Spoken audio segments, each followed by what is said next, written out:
কেন শ্রীকৃষ্ণ কালী রূপ ধারণ করেছিলেন?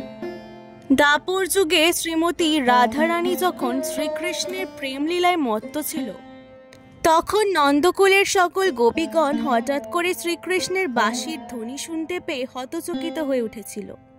রাধারানী তখন আয়ান ঘোষের আলয়ে নিত্যদিনের মতো রন্ধনরতা অবস্থায় ছিল। কৃষ্ণের এই মুরলী বংশীর ধ্বনি শুনে রাধার কানে পৌঁছানো মাত্রই রাধা তখন উতলা হয়ে পড়ে।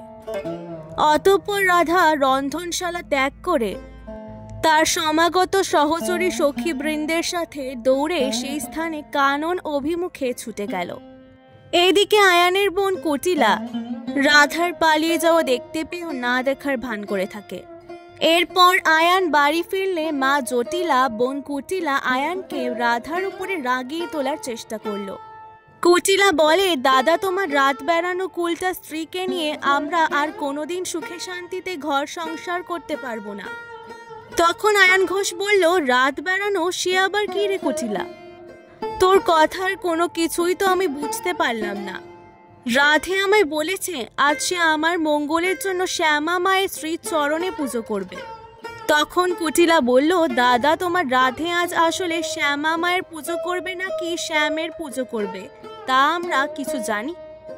তাই যদি হতো তাহলে শ্যামা মায়ের পূজা বুঝি ঘরে বসে হয় না? এদিকে হাটে বাটে ঘাটে মাঠে বদনাম শুনতে আমাদের কানে যে আর এগুলি মোটেও সহ্য হয় না। তোমার মতো আমরা তো আর কেউ চোখ থাকতে অন্ধ বা কেউ কানাও নই গো দাদা। এখন আর তোমার কাছে আমরা এই সমস্ত কথা বলেও কোনো কাজ হবে না গো দাদা। একত্রে থাকতে গেলে সকলের ভালো মন্দ দেখতে হয়। আসলে কি হয়েছে তোরা আমাকে সরাসরি বল না রে। আমি যে আর মোটেও রাধের বিরহের কথা একদম ভাবতে পারছি না। তখন তার মা জটিলা বলল, আমি বাপু কখনো কিছু বললে আমার কথা তুমি কানে তোলো না। তাই বেশ, তো এখন তোমার স্ত্রী নিয়ে একাকী থাকো। কুটিলা বলে, অতএব তোমার স্ত্রীকে তুমি সামলাও, আমাদের কখনো ডেকো না দাদা। আগেও কতবার দেখেছি তোমার রাধে সেখানে রাত বিরেতে যেত, এখন আবার দেখি সে কিন্তু দুপুরেও ঘরে থাকে না।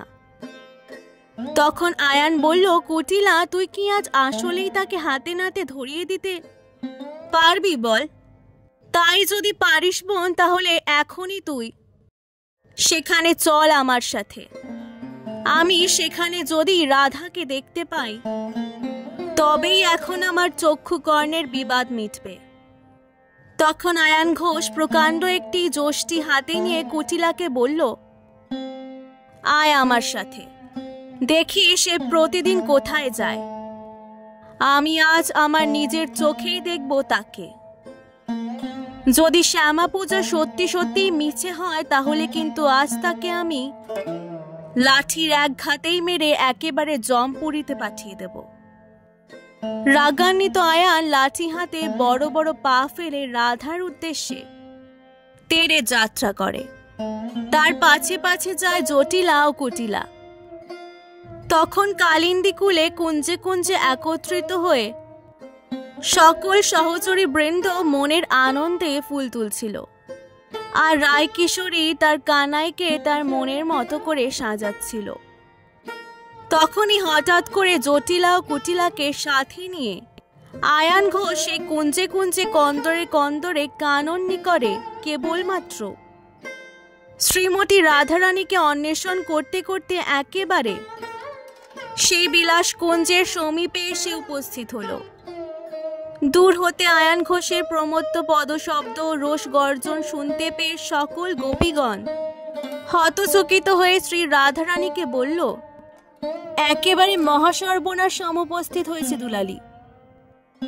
ওই যে দেখতে পাচ্ছি আয়ান এদিকে আসছে। তখন হঠাৎ এমন মহাবিপদের সংবাদ শুনে রাধারানী ভীতচকিত হয়ে উঠল। অতঃপর রাধা কাতর নেত্রে শ্রীকৃষ্ণের পানে তাকাতেই তার শ্যামাঙ্গ হতে সহসা বরাভয় প্রকটিত হতে লাগল, আর চক্ষুর পলকে তার নিজের দ্বিভুজ দেহখানি একেবারে চতুর্ভুজ রূপ হয়ে গেল। তখন তার এলুলাইট কুন্তল যেন একেবারে দল দল করে দুলতে আরম্ভ করে দিতে লাগলো। তার গলায় থাকা বিলম্বিত কমল মালাখানি নৃমুণ্ড মালারূপে বাসি হলো অসি এবং কপাল ফলকে তিলক রাগ শিশু শশী রূপে তার দেহে যেন শোভা পেতে লাগলো। সেই মুহূর্তে কিন্তু ভয়ানক ক্রুদ্ধ অবস্থায় ছিল আয়ান ঘোষ।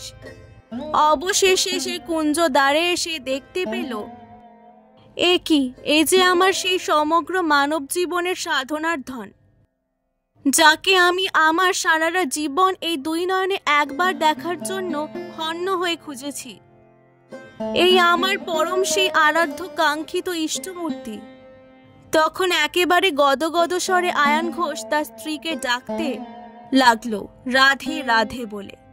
তারপর আয়ান ঘোষ চিৎকার করে বলতে লাগলো, ধন্য তুমি গো রাধে, তোমার করুণার প্রসাদের কারণেই আজ আমি আমার সারা জীবনের সেই আকাঙ্ক্ষিত সেই ইষ্টমূর্তির দর্শন পেলাম। সত্যি ধন্য তুমি রাধে। তোমার মতো সহধর্মিণী পাওয়ার ফলে আজ এই সাধের মানব জন্ম সার্থক হলো। আজ থেকে আমি কখনো তোমাকে আর কোনো প্রকার সন্দেহ করব না। আমার মা কালী মহেশ মোহিনী, মহিষ মর্দিনী, মানস মালিন্য হরা। এইভাবে আয়ান ঘোষ মা কাত্যায়নী স্তব করা আরম্ভ করল। জয় আদ্যা সতী দেবী ভাগবতী, অগতির গতি মা তারা। নম নারায়ণী ব্রহ্ম সনাতনী, চন্দ্রাননী হরদ্বারা। শ্যামা সুরেশ্বরী, ভীমা ভয়ঙ্করী, দিগম্বরী ঘোর বেশী। শ্মশান বাসিনী, সমন ত্রাসিনী, সুহাসিনী এলোকেশী। উমেশ অঙ্গনা, অঞ্জন গঞ্জনা, নিরঞ্জনা নিরুপমা। তব নামে পূর্ণ আশ, মুক্ত মোহপাশ, দিগবাস মাগো মনোরমা। নম নৃত্য মা কালী, নিশানাথ ভালি, মুন্ড মালি মহোদরী। মৃত্যুঞ্জয় জয়া দে মা তব পদছায়া, মহামায়া মহেশ্বরী। বরা ভয় করা অসি মুন্ড ধরা, তাপহরা ত্রিনয়না। নম নিস্তারিণী শিব সীমন্তিনী, দেহি দানে কৃপা কণা। আজকের ভিডিওটি ভালো লাগলে অবশ্যই পুরাণ গল্পকথাকে সাবস্ক্রাইব করে দেবেন। অনেক অনেক ধন্যবাদ।